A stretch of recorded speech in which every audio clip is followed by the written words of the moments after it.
Muito bem, pessoal, vamos dar continuidade ao estudo da disciplina chamada Introdução à Missiologia. Eu quero, nesse bloco, falar um pouco sobre a janela 1040. Como eu disse num dos vídeos anteriores, durante um longo tempo, principalmente final dos anos 1990 e início da primeira década desse século, nós falávamos muito sobre janela 1040. Hoje quase não se fala, mas a realidade não mudou. Nós continuamos tendo um grande desafio, janela 1040, que já foi chamada de cinturão da resistência. O que é a janela 1040? Você pode olhar aqui na nossa tela que a janela 1040 é uma faixa de terra ao norte do Equador, entre os paralelos 10 e 40, por isso janela 1040, que vai do oeste da África até a Ásia, e nessa faixa de terra, nessa parte do globo, existem 62 países, algo superior a 3 bilhões de pessoas, quase 4 bilhões de pessoas que residem nessa faixa, onde nós temos a presença das maiores religiões não cristãs, como nós veremos a seguir, e onde o evangelho é pouco difundido. Nós precisamos olhar com muita atenção, com muito cuidado, para esta região quando nós falamos em missões. Não está mais na moda, não se fala, mas a realidade continua a existir e é algo urgente. A igreja precisa fazer alguma coisa. Janela 1040. Aqui nós podemos ver esses países, 62 países que estão na janela 1040, começando com o Japão, indo até o Senegal. Do Oceano Pacífico ao Oceano Atlântico, nós temos esse número imenso de países, de nações geopoliticamente falando, que estão nessa região e precisam muito do evangelho. Eu falei que algo entre 3 a 4 bilhões de pessoas, as estatísticas mais recentes que nós temos falam em 3 bilhões e 800 milhões de pessoas. Isso equivale a 60% da população do mundo está concentrada aqui. E o número de missionários é ínfimo e o número de igrejas também é muito pequeno. Dentro da janela 1040, nós encontramos dos 52 países menos evangelizados do mundo, 31 estão aqui dentro dessa janela 1040. Dos 52 países menos evangelizados, 31 se encontram nessa faixa do globo terrestre. É muita gente que nunca ouviu o evangelho. 95% das pessoas não evangelizadas estão aqui nesta região do globo. Nós precisamos, de fato, trabalhar para que essa região seja alcançada. Uma outra estatística, um outro mapa que eu quero compartilhar com vocês, os 3 grandes blocos religiosos, além do cristianismo, que são o bloco hindu, o bloco muçulmano e o bloco budista. Esses 3 blocos têm a maioria dos seus adeptos dentro da janela 1040. 33 países dentro da janela 1040 são majoritária e alguns deles constitucionalmente islâmicos. A religião muçulmana, ela impera. 2 países são hinduístas. O hinduísmo é a religião principal. Isso dá um total de 850 milhões de pessoas. E 5 desses países são majoritariamente budistas, 350 milhões em números arredondados de budistas vivem aqui dentro. Então, as 3 maiores religiões não cristãs, hinduísmo, islamismo e budismo, têm a maioria dos seus adeptos dentro da janela 1040. E a igreja tem feito muito pouco. Um outro falando aqui então do desafio hinduísta, nós podemos ver no mapa os países onde o hinduísmo está presente, são esses países vermelhos, aqui no nosso mapa, que mostram onde o hinduísmo impera. A Índia é o maior deles, e depois a Indonésia. Nós temos os países budistas, que estão ali na região do Vietnã, aquela região que limítrofe ao Vietnã, Camboja, enfim. E depois os países muçulmanos, o mundo islâmico, embora o islamismo esteja se espalhando pelo mundo, a maior concentração, 99% dos muçulmanos estão dentro da janela 1040. A igreja precisa tomar uma atitude. Falando de países pobres, de pobreza, olhando para a missão integral da igreja, olhando para o evangelho também com um aspecto, com um cunho social. Dos 48 países mais pobres do mundo, com o menor PIB no mundo, com um produto interno bruto de menos de $500 ano per capita. Dos 48 países mais pobres do mundo, 21 estão dentro da janela 1040. Nessa região do globo, existe 1,6 bilhão de pobres. 1,6 bilhão de pobres dentro da janela 1040. Pessoas que não têm o suficiente para viver, pessoas que sobrevivem, pessoas que passam fome, pessoas que morrem de fome. A miséria, a subexistência está imperando dentro da janela 1040. Falando em povos, não mais em países, falando em povos. Dos povos menos evangelizados do mundo, dos megapovos, lembram do megapovo? Então, dos povos com mais de 1 milhão de pessoas, dos megapovos, 100 megapovos menos evangelizados estão dentro da janela 1040. Estão nos países, estão espalhados pelos países da janela 1040. Esses megapovos não evangelizados estão lá esperando que alguém lhes fale de Jesus Cristo.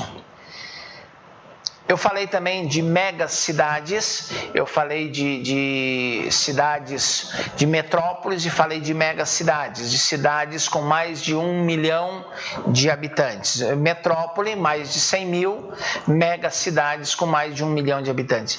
Se você olhar para a janela 1040, nós temos 100 cidades que são consideradas cidades portais. São cidades que vão de 100 mil habitantes até cidades que vão a quase 18 milhões de habitantes, como Calcutá, na Índia, como Bombaim, como outras cidades, megacidades que nós temos na janela 1040. Cidades que são chave para receber missionários, são portais de entrada na janela 1040. Nós temos 100 cidades. Tem muito missionário indo para a Europa, muito missionário fazendo o caminho inverso, indo para a América do Norte. Há dezenas, talvez centenas de pastores brasileiros pastoreando igrejas norte-americanas. Mas aonde existe a necessidade, existe pouca gente trabalhando. 100 cidades que podem ser consideradas portais, que não estão sendo aproveitadas para a divulgação do Evangelho, para a penetração do Evangelho dentro da janela 1040. Um outro mapa que eu quero mostrar fala sobre a perseguição ao cristianismo. Cristãos sob perseguição. E um dado aterrador: 86% dos países que têm forte perseguição religiosa estão dentro ou próximos da janela 1040. 86% dos países onde existe forte perseguição religiosa estão dentro ou muito próximos à janela 1040. Você pode ver nesse mapa os pontos em vermelho é onde a perseguição é muito forte. E saindo da janela 1040, nós temos Colômbia e temos Cuba e uma pequena parte do México onde existe perseguição. O resto está dentro dos limites da janela 1040 ou muito próximo a isso. Há uma necessidade de oração, de investimento e principalmente de pessoas dispostas a anunciarem Jesus Cristo dentro da janela 1040. Saiu de moda, repito, não se fala, mas continua havendo uma necessidade muito grande. O cinturão da resistência está cada vez mais forte, mais resistente. E a igreja parece que perdeu a onda e perdeu a ênfase numa região que continua carente do Evangelho e da pessoa de Jesus Cristo através da sua igreja. Quais seriam as razões fundamentais para que os cristãos investissem e concentrassem os seus esforços para atingir a janela 1040? Eu tenho 7 razões que nos levam a buscar esse investimento maciço. A primeira razão é o significado bíblico e histórico dessa região. A humanidade teve o seu início nesta região da janela 1040. A história do povo de Deus, do povo hebreu, iniciou e se desenvolveu toda dentro da janela 1040. Todas as histórias, todas as narrativas, todas as nações, todos os personagens bíblicos estão aqui dentro. Bíblica e historicamente, a janela 1040 sempre foi e continua sendo uma das regiões mais importantes do mundo. Jesus Cristo veio ao mundo, encarnou dentro da janela 1040, desenvolveu todo o seu ministério dentro da janela 1040.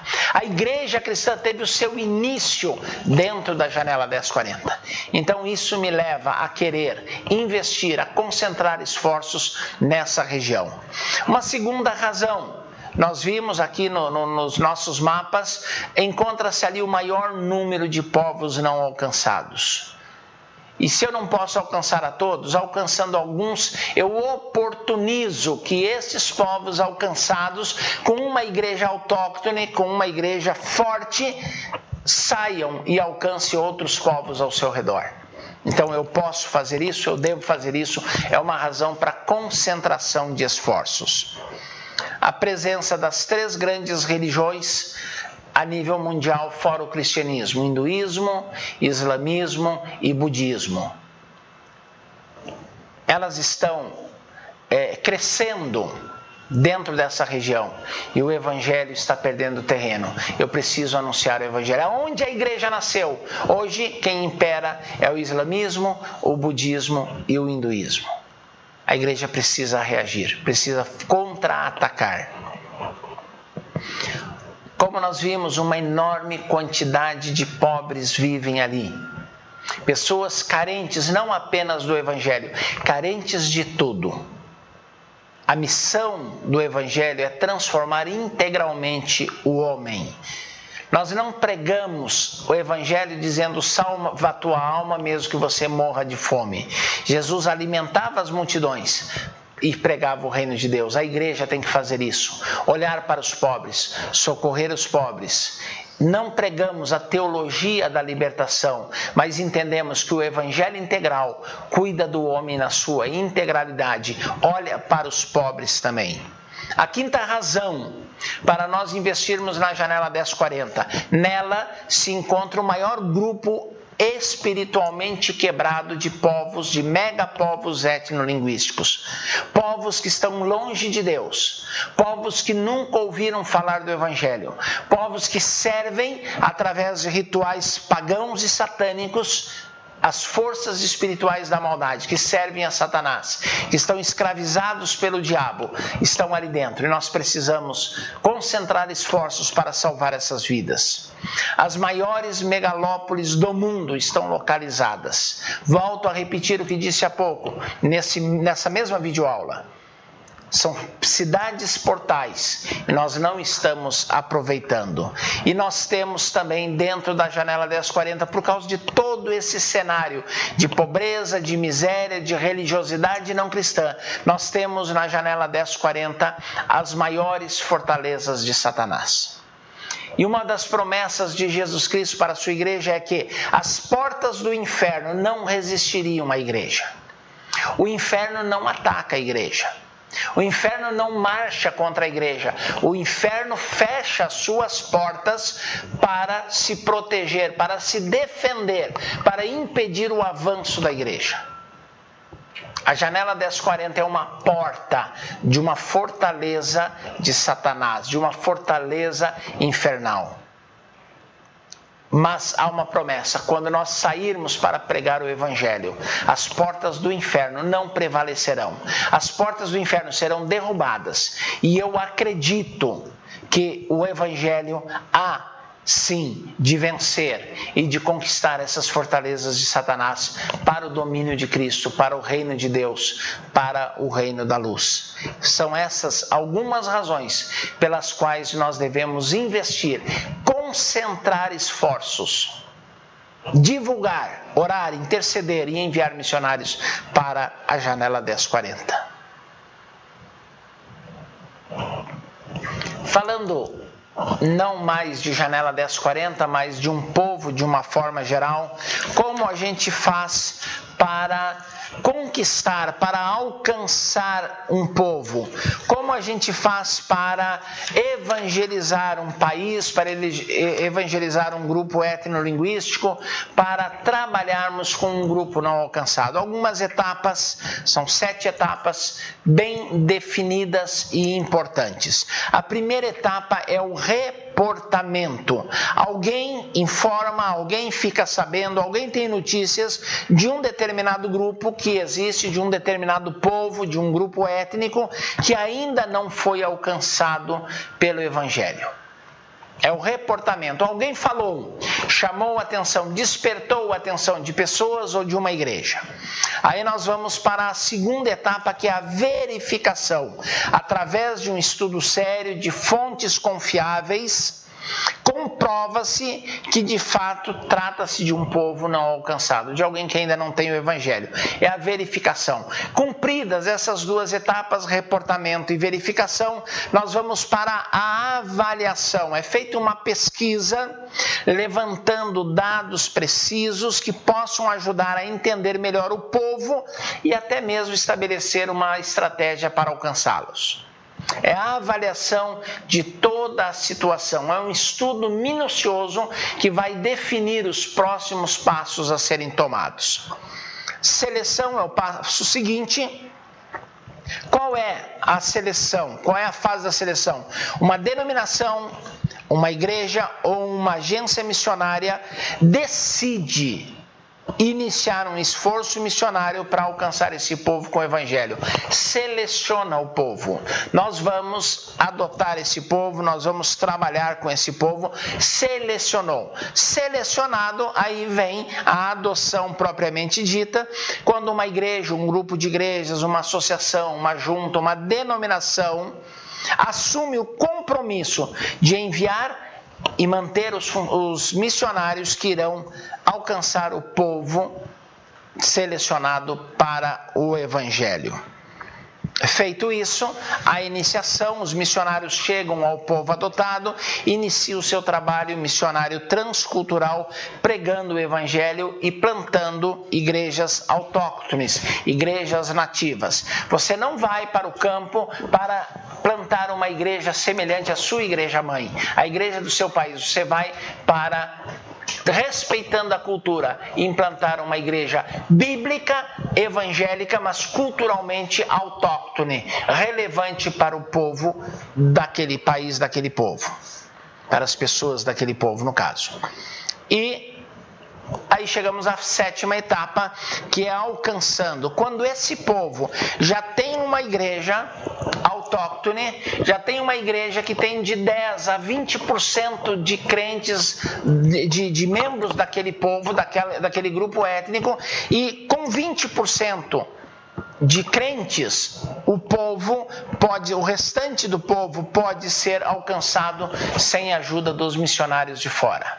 Então, quando uma igreja chega a 20% da população do grupo étnico, do povo com o qual se está trabalhando, os missionários podem, por assim dizer, tirar o time de campo e deixar a evangelização aos cuidados da igreja autóctone, porque ela tem condições de seguir em frente. Então, reportamento, verificação, avaliação, seleção, adoção e iniciação com as suas estratégias específicas, e aí alcançando o próprio povo, são etapas para se alcançar um povo não alcançado.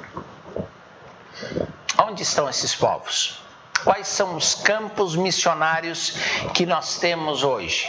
Os campos missionários, basicamente, eles estão em 3 continentes, 4 continentes mais especificamente, bem definidos. O primeiro continente que nós temos é o continente europeu. Esse continente que já enviou missionários para o mundo todo, hoje necessita de forma urgente de um reavivamento espiritual, precisando que sejam enviados missionários.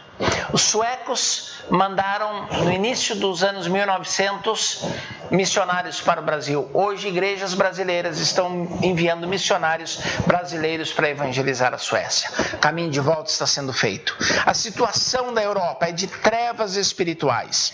Predominam o catolicismo romano, a ortodoxia grega, que somadas nada acrescentam à salvação dos perdidos. Pelo contrário, os mantém em prisões dogmáticas e teológicas enganosas, mentirosas, afastando-os do Evangelho. É uma deturpação do verdadeiro Evangelho de Cristo encontrado na Bíblia. Nós precisamos olhar com muito carinho e com muita atenção para a Europa. Em grandes cidades, em países importantes como Inglaterra, França, Holanda, que já foram campos, foram celeiros de missionários. Hoje as igrejas estão sendo fechadas e transformadas em casas de shows, em discotecas e até em mesquitas. E o Evangelho está perdendo terreno dia a dia. Depois é hora de nós olharmos para as Américas. Esse continente é, nos dias atuais, o mais aberto para a difusão do Evangelho, onde as igrejas mais crescem e que mais enviam missionários. Mas, ainda assim, as Américas, de uma forma geral, elas estão mergulhadas nas trevas espirituais. O catolicismo é a maioria do cristianismo, a feitiçaria, a bruxaria tem crescido. Também, principalmente na América do Norte, há um esfriamento espiritual muito grande devido à intensa pressão do materialismo. A igreja da América Latina tem vivido um despertamento, experimentado um crescimento, mas os desafios continuam sendo muito grandes e nós precisamos olhar para o nosso continente, para o continente americano, como também um campo necessário e carente do Evangelho. A África. Falar em África, parece que a África nunca deixa de ser um campo missionário, mas há países africanos que já estão enviando missionários. A África é um campo muito carente. Há muitas regiões onde predomina a ignorância, a pobreza e a superstição. Na África predominam o islamismo, o fetichismo e o catolicismo romano. Nós precisamos olhar, porque esses 3 grupos de feiticeiros, de católicos e de muçulmanos perfazem um total de 79% da população. Essa cifra deve ser motivo de oração, interesse e ação prática, efetiva da Igreja do Senhor Jesus Cristo. A Oceania Mesmo que seja expressivo o número de cristãos na Oceania, ainda é um campo missionário. A situação é um pouquinho mais tranquila, pois os cristãos ainda predominam. Mas se nós somarmos a cifra dos católicos romanos e das demais religiões não cristãs, há um grande número de pessoas que precisa ser alvo da obra missionária. Olhando para o Brasil não é um país evangélico. Não é um país de maioria católica, o número de espíritas, principalmente kardecistas, é muito grande, o número de ateus, não religiosos está crescendo, mas nós temos 3 campos missionários bem distintos que precisam ser alcançados com urgência. O primeiro é o campo indígena. Nós temos hoje 257 grupos indígenas no Brasil, 257 etnias indígenas que precisam do Evangelho. São aproximadamente 360 mil indígenas. E desses, apenas 4 têm a Bíblia completa na sua língua. Outros têm porções, 34 desses grupos têm o Novo Testamento, mas tem uma grande maioria que não tem a Bíblia, não tem a Palavra de Deus. Se nós olharmos 4 etnias chamadas Catuena, Mavaiana, Uaiuai e Xerel, essas 4 têm a Bíblia, os demais não têm, tem no máximo alguma porção ou o Novo Testamento, algumas delas. Só para você ter noção, a tradução do Novo Testamento para uma língua indígena, ela dura em média 20 anos. Trabalho feito por missionários junto à etnia Kayapó para dar o Novo Testamento aos Kayapós levou 21 anos. E depois disso foi feita uma revisão que durou mais 2 anos, porque a primeira tradução estava imperfeita. Foram 23 anos de trabalho para se dar aos Kayapó a Bíblia, o Novo Testamento na sua língua. Há muito a ser feito. A ignorância, o medo, a escravidão pelas doenças, pelos vícios, estão dizimando populações indígenas inteiras. E a igreja pouco tem feito. Campo indígena não dá retorno financeiro, por isso pouca gente investe. Depois nós temos o campo sertanejo. São 12 milhões de habitantes na zona rural nordestina.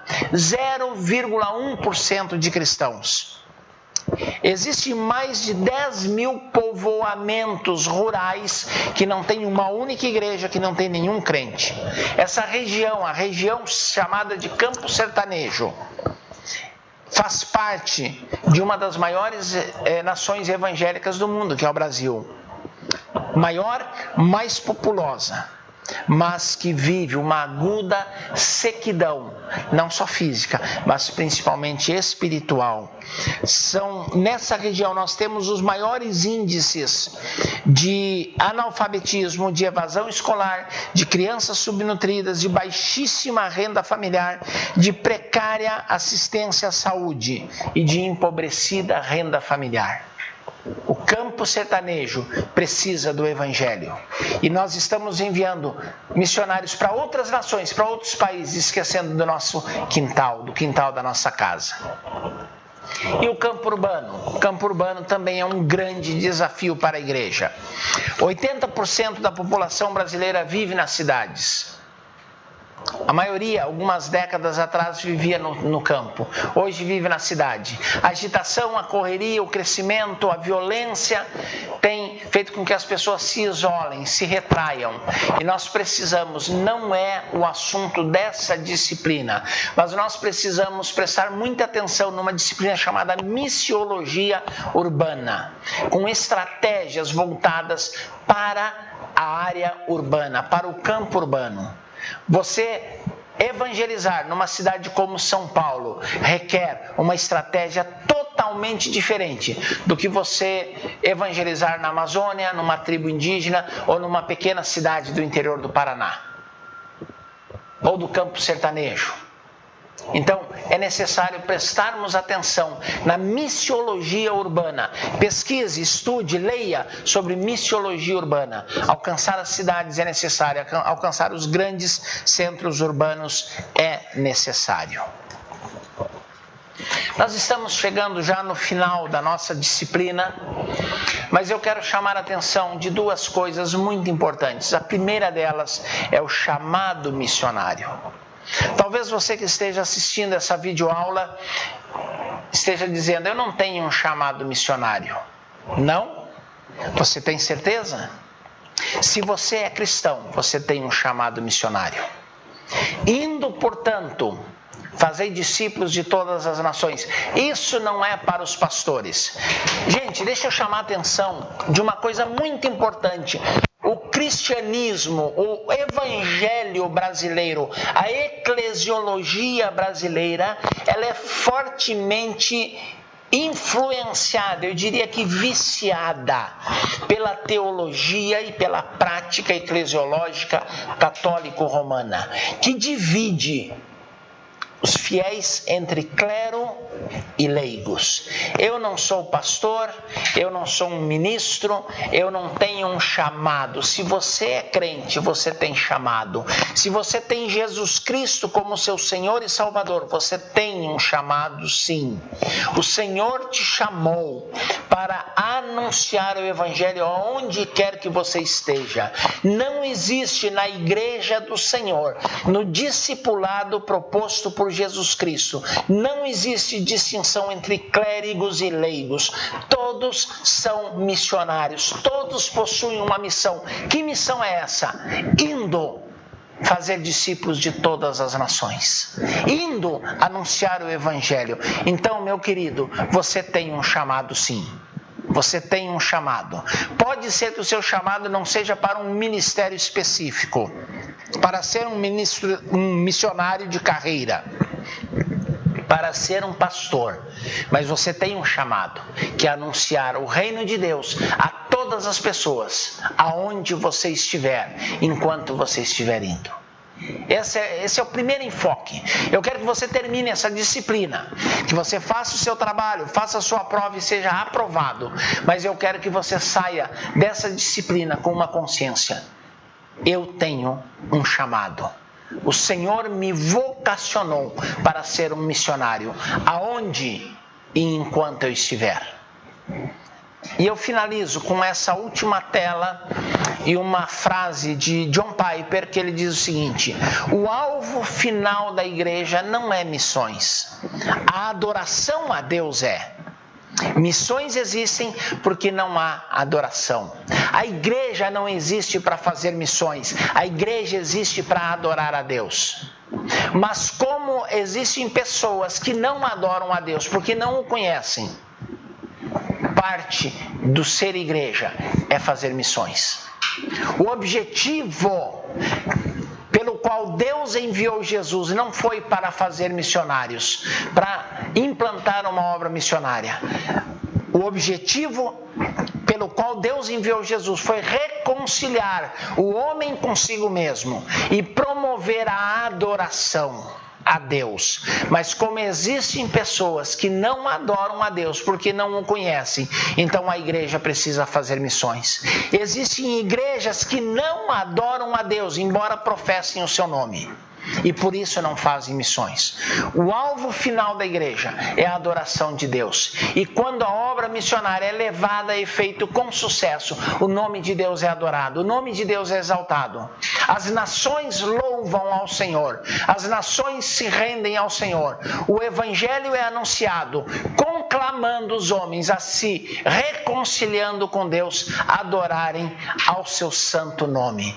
Isso é o alvo da igreja. O alvo principal da igreja é adorar a Deus. Mas para que ela possa adorar a Deus, ela precisa fazer missões. Não fuja do seu chamado e não fuja da responsabilidade. Você é chamado para ser um missionário. Você é chamado para adorar a Deus e para levar outras pessoas que ainda não o conhecem a adorá-lo também. Que Deus te abençoe. Bem-vindo à realidade missionária. Bem-vindo, missionário, ao campo que é o mundo. Deus abençoe.